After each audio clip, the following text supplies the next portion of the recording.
हिजो चाहिँ साँझपख हामी बाहिर खाना खान जाने भनेर निस्क्यौँ। हामीलाई लिन चाहिँ हाम्रो बा आउनुभएको थियो।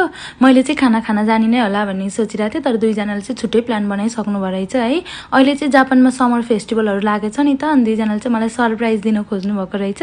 अब सरप्राइज भन्ने बित्तिकै ठुलै कुरा हुनुपर्छ भन्ने पनि छैन नि त, अनि म फेरि सानो सानो कुरामा पनि खुसी हुन्छु कि।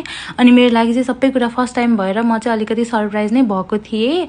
अनि हामी चाहिँ चुरुमाई कोइनतिर गयौँ। गर्मी फेरि कति बढेको, मैले आइसवाला खाएको है, ग्रेप्स फ्लेभरमा थियो, कति नमिठो, मैले त खानै सकिनँ कि। हामी पुग्ने बेलासँग चाहिँ लगभग सकिन लागिसकेको थियो। हामी चाहिँ अलिकति ढिलो गएको थियौँ कि।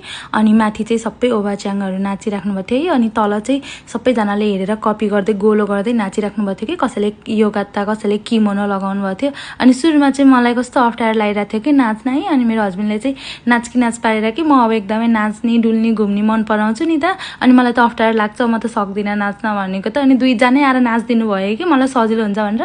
म पनि के कम है, म त यति नाचेँ, गर्मी त्यस्तै भइरहेको थियो। त्यो नसकिने बेलासँग मैले त पुरै गीतमा डान्स गरेँ कि। फेरि बुझेको चाहिँ केही पनि थिइनँ, अरूको हेर्दै कपी गरेको है। कति रमाइलो भएको कि, सबैजना एकदमै रमाइलो भएको। मेरो त फर्स्ट एक्सपिरियन्स हो नि त, अनि मलाई चाहिँ एकदमै धेरै मजा लाग्यो है। अनि मलाई कम्पनी दिनको लागि चाहिँ दुईजना नै नाच्नु भएको थियो कि। अनि म चाहिँ थाकेर एकैछिन बसेँ, अनि दुईजना नाचेको भिडियो बनाएको है। मलाई यस्तो हाँसो लागेर, मैले यसरी नाचेको कहिले पनि देखेकै थिइनँ क्या दुईजनालाई। म आएको चाहिँ धेरै भएको छैन नि त, अनि मलाई यहाँको केही पनि थाहा छैन। सबै कुरा मेरो लागि चाहिँ नयाँ नौलो छ कि। अनि दुवैजनालाई चाहिँ मलाई सबै कुराहरू देखाउन, अब घुमाउन, ठाउँहरू, कल्चरहरू, खानाहरू सबै कुरा एक्सप्लोर गरोस्, देखोस्, यसले जानोस् भन्ने हुँदो रहेछ कि है। अनि कतै छुट्टी भयो भने ल जाम यस्तो ठाउँमा भन्ने त्यो भइहाल्छ कि। अनि यस्तो देख्दाखेरि चाहिँ मलाई यति खुसी लाग्छ, यति लक्की फिल हुन्छ। नाच्दा आजको लागि चाहिँ फेस्टिभल भ्याइयो। अनि गर्मी पनि यति भएको कि झन् नाचेर पनि होला है, पसिनै तररै भइरहेको थियो।